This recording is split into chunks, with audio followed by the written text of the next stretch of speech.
السلام علیکم۔ اب آ جائیے 33 کی 35 میں، سورہ احزاب ہے 33 نمبر، اور اس کی آیت نمبر 35 آپ دیکھ لیجئے۔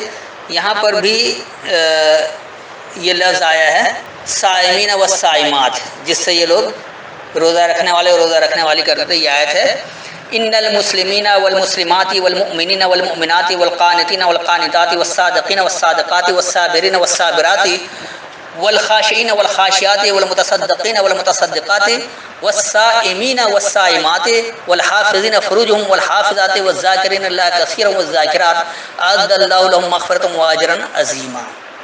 یہ ہے پوری آیت، اور یہاں حالانکہ روزے کی ایسی کوئی بات نہیں ہے سوائے اس کے کہ بس روزہ رکھنے والے مرد اور روزہ رکھنے والی عورتیں انہوں نے ترجمہ کر دیا ہے، لیکن اس آیت کو بھی اچھی طرح سے سمجھ لیں۔ ان کا جو یہاں روایتی ترجمہ ہے وہ لکھا ہوا ہے کہ جو لوگ خدا کے آگے سر اطاعت خم کرنے والے ہیں، یعنی مسلمان مرد اور مسلمان عورتیں، اور مومن مرد اور مومن عورتیں، اور فرما بردار مرد اور فرما بردار عورتیں، اور راست باز مرد اور راست باز عورتیں، اور صبر کرنے والے مرد اور صبر کرنے والی عورتیں، اور فروتنی کرنے والے مرد اور فروتنی کرنے والی عورتیں، اور خیرات کرنے والے مرد اور خیرات کرنے والی عورتیں، اور روزے رکھنے والے مرد اور روزے رکھنے والی عورتیں، اور اپنی شرمگاہوں کی حفاظت کرنے والے مرد اور اپنی حفاظت کرنے والی عورتیں، اور خدا کو کثرت سے یاد کرنے والے مرد اور کثرت سے یاد کرنے والی عورتیں، کچھ شک نہیں کہ ان کے لیے خدا بخشش اور اجر عظیم تیار کر رکھا ہے۔ اتنی سی بات پر اتنا لمبا سب کچھ کیا ہوا ہے، تو یہ کیا ہے؟ یہاں پر دیکھیے اللہ تمام خصوصیات سے نام لے کر بتا رہا ہے، اور یہاں یہ مرد اور عورت کی بات نہیں ہے، بلکہ جو واحد کا صیغہ ہے یہ مرد کے لیے نہیں ہے، ایک فرد کی بات ہے، چاہے وہ مرد ہو عورت ہو کوئی بھی ہو۔ اور جہاں تے لگ کر بات ہوئی ہے عورتوں کے لیے نہیں ہے بلکہ جماعت کے لیے بات ہوئی ہے، یہ جمع کا صیغہ ہے۔ تو یہاں جو لفظ ہوگا ان المسلمین والمسلمات، بے شک سلامتی دینے والے فرد اور سلامتی دینے والی جماعتیں، والمؤمنین والمؤمنات، اور ماننے والے لوگ اور ماننے والی جماعتیں، والقانتین والقانتات، اور مکمل فرما بردار افراد اور مکمل فرما بردار جماعتیں، والصادقین والصادقات، اور سچے لوگ اور سچی جماعتیں، والصابرین والصابرات، اور ثابت قدم رہنے والے لوگ اور ثابت قدم رہنے والی جماعتیں، والخاشعین والخاشعات، اور خوف سے لرزنے والے افراد اور خوف سے لرزنے والی جماعتیں، والمتصدقین والمتصدقات، اور سچا کر دکھانے والے لوگ اور سچا کر دکھانے والی جماعتیں۔ ایک بار تو وہ خود سچے تھے، اب یہاں اپنے عمل سے اس سچا کر کے ثابت کر کے دکھا دینا، یہ دونوں آ گئے یہاں پر۔ اب آیا والصائمین والصائمات، اور رک جانے والے افراد اور رک جانے والی جماعتیں، والحافظین فروجہم والحافظات، اور حفاظت کرنے والے اپنے نقائص کی، فرج کہتے ہیں نقائص کو، شگاف کو کہا جاتا ہے، اس لحاظ سے یہ شرمگاہ کو بھی فرج کہہ دیتے ہیں، لیکن اصل میں یہ ترجمہ نہیں ہے، قرآن میں اتنی بےہودگی والی بات کہیں بھی نہیں ہے، یہ نقائص کی بات ہو رہی ہے۔ تو حفاظت کرنے والے اپنے نقائص کے اور حفاظت کرنے والی جماعتیں، والذاکرین اللہ کثیرا والذاکرات، اور اللہ سے کثرت سے یاد دہانی لینے والے افراد اور کثرت سے یاد دہانی لینے والی جماعتیں، اعد اللہ لهم مغفرۃ، تیار رکھا اللہ نے ان کے لیے حفاظت، واجرا عظیما، یعنی انتہائی اجر۔ تو یہ یہاں پر اس طرح سے، یہاں بھی یعنی وہ اس طرح یہ جو مروجہ روزہ ہے یہ کہیں بھی نہیں آیا۔ اب آخری جو ہے وہ آ گیا 58 کی 4 سورہ مجادلہ کی آیت نمبر 4 میں، جہاں سے انہوں نے روزہ لیا ہے۔ اچھا، اس کو بھی ایک آیت سے سمجھنا ذرا سا مشکل ہوگا، تو یہاں میں چاہوں گا کہ تھوڑا سا آیت نمبر 1 سے لے لیں تاکہ بات اچھی طرح سے سمجھ میں آئے، کیونکہ صرف 4 لیں گے تو وہ بات واضح نہیں ہو پائے گی، جس طرح پہلے سورہ مائدہ میں شاید یا سورہ نساء میں بھی بات اتنی واضح نہیں پائی، کیونکہ آگے پیچھے شاید نہیں، کیونکہ بڑی بڑی صورتیں اس کا زیادہ لے نہیں سکتے تھے، اور بات بھی کافی اوپر سے چل رہی تھی، لیکن یہاں کیونکہ پہلی آیت سے 3 آیت تک پڑھ لینے سے چوتھی آیت بڑی آسانی سے سمجھ میں آ جائے گی، اس لیے اس کو لے لیتے ہیں۔ تو یہ ہے بسم اللہ الرحمن الرحیم، قد سمع اللہ قول التی تجادلک فی زوجها وتشتکی الی اللہ واللہ یسمع تحاورکما ان اللہ سمیع بصیر، الذین یظاہرون منکم من نسائہم ما ہن امہاتہم ان امہاتہم الا اللہ ولدنہم وانہم لیقولون منکرا من القول والزورا وان اللہ لعفو غفور۔ والذین یظاہرون من نسائهم ثم یعودون لما قالوا فتحریر رقبۃ من قبل ان یتماسا ذلکم توعظون به واللہ بما تعملون خبیر فمن لم یجد فصیام شہرین متتابعین من قبل ان یتماسا فمن لم یستطع فاطعام 60 مسکینا ذلک لتؤمنوا باللہ ورسولہ وتلک حدود اللہ وللکافرین عذاب علیم۔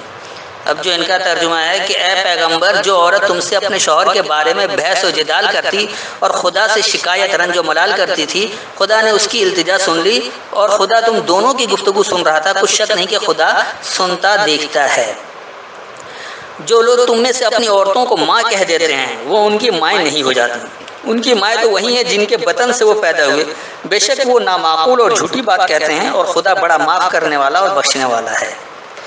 اور جو لوگ اپنی بیویوں کو ماں کہہ بیٹھیں پھر اپنے قول سے رجوع کر لیں تو ان کو ہم بستر ہونے سے پہلے ایک غلام آزاد کرنا ضرور ہے۔ مومنوں، اس حکم سے تم کو نصیحت کی جاتی ہے اور جو کچھ تم کرتے ہو خدا اس سے خبردار ہے۔ جس کو غلام نہ ملے وہ مجامعت سے پہلے متواتر 2 مہینے کے روزے رکھے، جس کو اس کا بھی مقدور نہ ہو اسے 60 محتاجوں کو کھانا کھلانا چاہیے۔ یہ حکم اس لیے ہے کہ تم خدا اور رسول کے فرما بردار ہو جاؤ، اور خدا کی حدیں ہیں اور نہ ماننے والوں کے لیے درد دینے والا عذاب ہے۔ اب دیکھیے اس روایتی ترجمے سے ایک تو میاں بیوی کا جھگڑا ہے تو اس کے اوپر بات ہو رہی ہے، تو پھر اللہ جو کہہ رہا ہے سنتا اور دیکھتا ہے۔ اگر یہ جھگڑا نہ ہوتا تو شاید ہم تک کوئی ہدایت کی بات ہی نہیں پہنچتی والی۔ پھر کہہ رہے جو عورت کو اپنی ماں کہہ دے تو وہ کہنے سے مانی ہو جاتی، جب اللہ نے کہہ ہی دیا کہ کہنے سے مانی ہوتی اور یہ نامعقول اور جھوٹی بات ہے، اللہ معاف کرنے والا بخشنے والا ہے، تو بات ہی ختم ہو گئی۔ اب پھر کہہ رہے کہ جو کہہ دے ماں کہہ بیٹھے اپنے قول سے رجوع کر لے تو ہم بستر ہونے سے پہلے غلام آزاد کر لے۔ جب پہلے ہی اللہ نے معاف کر دیا تو اب سزا کس بات کی؟ یا تو پھر اللہ نے معاف ہی نہیں کیا، سزا بتا دیا۔ یہ متضاد باتیں آ رہی ہیں۔ اور پھر اس کے بعد کہہ رہے کہ ایک غلام کو آزاد کرو اور یہ تم کو نصیحت کی جاتی ہے کہ تم خدا سے خبردار رہو۔ اب یہ جو ہے اصل سیام والی آیت کہ جس کو غلام نہ ملے وہ مجامعت سے پہلے متواتر 2 مہینے کے روزے رکھے، جس کو اس کا بھی مقدور نہ ہو تو اسے 60 محتاجوں کو کھانا کھلانا چاہیے۔ یہ اس لیے کہ تم خدا اور رسول کے فرما بردار ہو جاؤ اور خدا کی حدیں اور نہ ماننے والوں کے لیے درد دینے والا عذاب ہے۔ یعنی یہاں بھی غریب بیچارہ پس رہا ہے کہ اس کو 2 مہینے لگاتار روزے رکھنا پڑے گا، مالدار ہے تو 60 مسکین کو کھانا کھلا کے رک جائے، تو یہ بھی ایک عجیب سی بات ہو جاتی ہے۔ اور کچھ سمجھ میں نہیں آتا کہ پہلے اللہ نے جب معاف کرنے کا کہہ ہی دیا کہ وہ کہنے سے تو ہوتی نہیں ہے ماں، اللہ معاف کرنے والا بخشنے والا ہے، تو جب معاف کر دیا اور بخش دیا تو پھر سزا کس بات کی دے رہا ہے؟ اور دوسرا یہ کہ اللہ کے احکامات عورت اور مرد دونوں کے لیے ہیں۔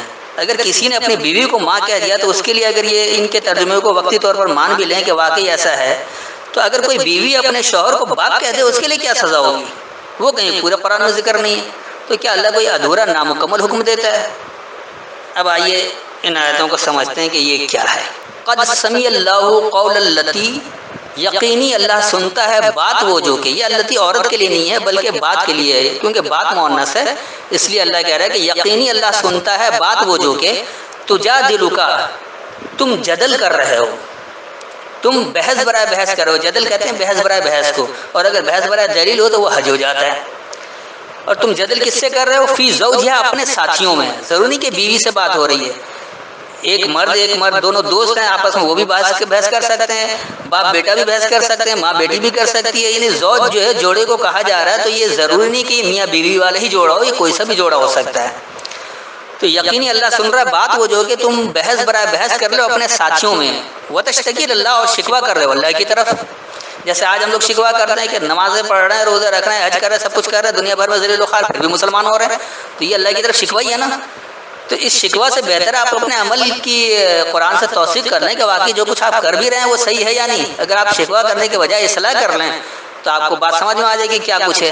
یہی آگے اللہ بتا رہے کہ واللہ یسمع تحاورکما، اور اللہ وہ سنتا ہے تم دونوں کی بامقصد گفتگو کو، جو اس طرح کے ساتھی آپس میں بات کر رہے ہوتے ہیں۔ اچھا یہ ضروری نہیں کہ ساتھی بھی 2 ہی افراد ہوں، ایک جماعت کا سربراہ اور اس کے جماعت کے تمام، یعنی ایک لیڈر ہے اور اس کے ساتھ اس کے چاہنے والے، یہ بھی تحاورکما 2 ہی میں آئیں گے، حالانکہ ایک طرف بے شک ہزاروں اور ایک طرف ایک ہے جو لیڈر ہے، تو یہ بھی 2 کے ہی سیغے میں آئے گا۔ تو اللہ سنتا ہے تمہاری بامقصد گفتگو کو، دونوں کی، لیڈر کی بھی اور عام عوام کی بھی۔ ان اللہ سمیع بصیر، بے شک اللہ سننے والا دیکھنے والا ہے۔ اب اگلی آیت آ جائیں کہ الذین یظاہرون منکم من نسائہم ما ہن امہاتہم۔ اب انہوں نے یظاہرون کا ترجمہ یہاں کر دیا ہے کہ جو اپنی بیوی کو ماں کہہ بیٹھے. یہ کہاں پر یہ لفظ ہے کہ یظاہرون کا یہ مطلب ہے؟ ظہر قرآن میں کئی جگہ آیا ہے، ظاہر بھی آیا ہے. اس کا مادہ ظہر ہے، ظہر. اور ظہر جو ہے وہ قرآن میں متعدد جگہ ہے، کہیں بھی انہوں نے ماں نہیں کیا. تو یہاں لا کر اس طرح سے کیوں کر رہے ہیں کہ ظہر کا مطلب بیوی کو ماں کہہ دیا جائے؟ یہ ایک غیر قرآنی دلیل ہے، بلا وجہ لغت کے حوالے سے بنا کر فٹ کر کے اس کو ہٹایا گیا ہے. تو یہ کیا ہے؟ الذین یظاہرون من نسائہم ما ہن امہاتہم، جو لوگ تم میں سے ان کی کمزوریاں نمایاں ہو گئیں. نساء کہتے ہیں کمزوری کو، یعنی ان کی کمزوریوں سے تم میں سے ہی. الذین یظاہرون، جو لوگ نمایاں ہو گئے ہیں، منکم تم میں سے، من نسائہم اپنی کمزوریوں سے، ما ہن امہاتہم تو وہ ان کا ماخذ نہیں ہے. یعنی اگر آپ کوئی عمل کر رہے ہیں تو آپ نے قرآن سے اس کو ماخذ نہیں پکڑا ہے. اب ایسے لوگ نمایاں ہیں جو اپنے کمزوریوں کے عمل کو ہی، جس طرح نماز پڑھ رہے ہیں، روزہ رکھ رہے ہیں، اور وہ سمجھ رہے ہیں کہ ہم تو بڑا یعنی کہ جڑ والا کام کر رہے ہیں کہ پکے مومن ہو گئے ہیں. تو ایسا نہیں ہے. جو لوگ بھی تم میں سے نمایاں ہو گئے ہیں، واضح ہو گئے ہیں، ظاہر ہو گئے ہیں اپنی کمزوریوں سے، تو وہ ان کا اصل میں ماخذ نہیں ہے. ان امہاتہم الا اللہ ولدنہم، اگر ان کا ماخذ ہے تو صرف وہ جو ان کا پیدا کردہ ہے. یعنی اگر ان کا ماخذ ہے تو صرف وہی جو ان کا اپنا پیدا کردہ ہے. یعنی آپ جو بھی عمل کر رہے ہیں اپنے طور پر پیدا کر کے، یہ آپ کا ماخذ بن رہا ہے. آپ نے قرآن کو ماخذ نہیں پکڑا ہے، آپ نے اللہ کی کتاب کو ماخذ نہیں پکڑا ہے، اللہ کے احکامات کو ماخذ نہیں پکڑا ہے. تو آپ نے اپنا جو جس سے اخذ کیا، آپ نے جس کو آپ نے اپنا ماخذ پکڑ لیا، تو یہ اسی لیے ماں کو بھی کہا جاتا ہے کہ ماں سے نسل چلتی ہے. اس کے یہ اصل میں اخذ کرنا ہی ہے. تو یہ جو ان کا ماخذ ہے تو صرف وہ ہے جو وہ خود پیدا کر رہے ہیں اپنے عمل کے ذریعے. وَإِنَّهُمْ لَيَقُولُونَ مُنْكَرًا مِنَ الْقَوْلِ وَزُورًا، اس لیے اللہ کہہ رہا ہے کہ بے شک ضرور وہ جو بات کر رہے ہیں یہ اجنبیت والی بات میں سے ہے، یعنی جھوٹ ہے. وزورا جھوٹ کو زور کہا جاتا ہے، جھوٹ کو. من القول قول سے ہے، اور منکر کہتے ہیں اجنبی کو. اجنبیت والی بات، اسی سے انکار بھی نکلا. جو لوگ انکار کر دیتے وہ بھی اجنبی ہو جاتے ہیں. تو دراصل منکر جو ہے وہ قرآن سے اجنبیت والی بات ہے. تو بے شک یہ لوگ ضرور یہ کہہ رہے ہیں اجنبیت والی بات میں سے، یعنی جھوٹ ہے. وَإِنَّ اللَّهَ لَعَفُوٌّ غَفُورٌ، اور بے شک اللہ ضرور عافیت دینے والا، حفاظت کرنے والا ہے. آپ اللہ کے احکامات کے تحت آئیں گے، اس پر عمل کریں گے تو بے شک آپ کو عافیت بھی ملے گی اور حفاظت بھی ملے گی. اب آئیے اگلی آیت. وَالَّذِينَ يُظَاهِرُونَ مِن نِّسَائِهِمْ، اور جو لوگ نمایاں ہو گئے ہیں اپنی کمزوریوں میں سے. یعنی اپنی کمزوریوں میں سب نمایاں تو ہو چکے، اب اس کا کیا کیا جائے؟ تو ان کے لیے کیا آ رہا ہے کہ جو لوگ اپنی کمزوریوں میں سے نمایاں ہو گئے ہیں، ثم یعودون، اور پھر وہ اس کا اعادہ بھی کرتے چلے جا رہے ہیں. یعنی بار بار وہی عمل کر رہے ہیں، بجائے اس کے کہ رجوع کر لیں، قرآن کی طرف آ جائیں، اپنی کمزوریوں سے ہٹ جائیں، لیکن وہ اسی کی طرف اعادہ کیے چلے، اسی عمل کو بار بار کیے چلے جا رہے ہیں. تو لما قالوا فتحریر رقبۃ من قبل ان یتماسا، تو اس کے لیے جو وہ کہے تو پس وہ حرارت دے نگہبانی کا، اس سے پہلے کہ وہ اس میں داخل ہو کر فائدہ اٹھائے. یہ تماسا کا یہ مطلب نہیں کہ وہ ہم بستری کرنے جا رہے ہیں. مس کا مطلب ہی کسی چیز میں داخل ہو کر فائدہ حاصل کرنے کو کہا جاتا ہے. یہ اب اس عمل کو بھی اسی لیے مس کہا جاتا ہے کہ اس میں داخل ہو کر آدمی فائدہ اٹھاتا ہے. صرف چھونے کو بھی نہیں کہا جاتا اور مباشرت کے عمل کو بھی نہیں کہا جاتا، بلکہ کسی بھی معاملے میں داخل ہو کر آپ اس کا پورا فائدہ اٹھائیں تو وہ مس ہو جاتا ہے. تو اسی لیے اللہ یہاں پر کہہ رہا ہے کہ اگر وہ عادہ بھی کرتے جا رہے تو اس کے لیے ضروری ہے کہ پھر وہ یا پس وہ تحریر دے دے، یا وہ یعنی وہ حرارت دے دے نگہبانی کا، اس سے پہلے کہ اس میں داخل ہو کر فائدہ اٹھائے.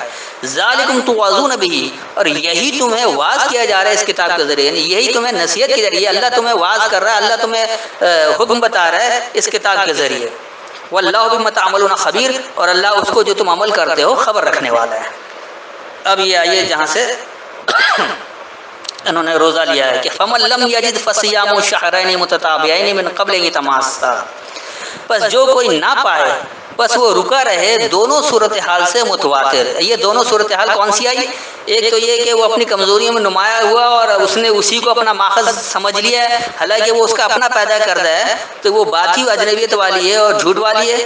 دوسرا یہ کہ وہ اپنی کمزوری میں نمایاں ہے اور اس کا اعادہ کیے چلے جا رہا ہے. اس کو کوئی دوسرا وضاحت کر بھی رہا تو وہ اس کو یعنی اصلاح کرنے کے بجائے اسی کام کا پھر اعادہ کیے چلا جا رہا ہے، اور وہ چاہتا ہے بھی کہ وہ بھی اس نگہبانی میں آئے، اس سلامتی والے نظام میں آئے اور اس میں داخل ہو کر فائدہ بھی حاصل کرے اس نصیحت کے ذریعے. لیکن وہ اپنے آپ کو تبدیل ہی نہیں کر رہا. تو ان دونوں صورتحال سے اگر وہ رکا ہوا ہے متواتر تو بس جو کوئی نہ پائے بس وہ رکا رہے دونوں صورتحال سے متواتر من قبل یتماسا، اس سے پہلے کہ وہ اس میں داخل ہو کر فائدہ اٹھائے. اس میں داخل ہو کر فائدہ اٹھانا ہے تو آپ کو اس کے احکامات کے تحت ہی عمل کرنا ہوگا، ورنہ کچھ بھی نہیں ہوگا.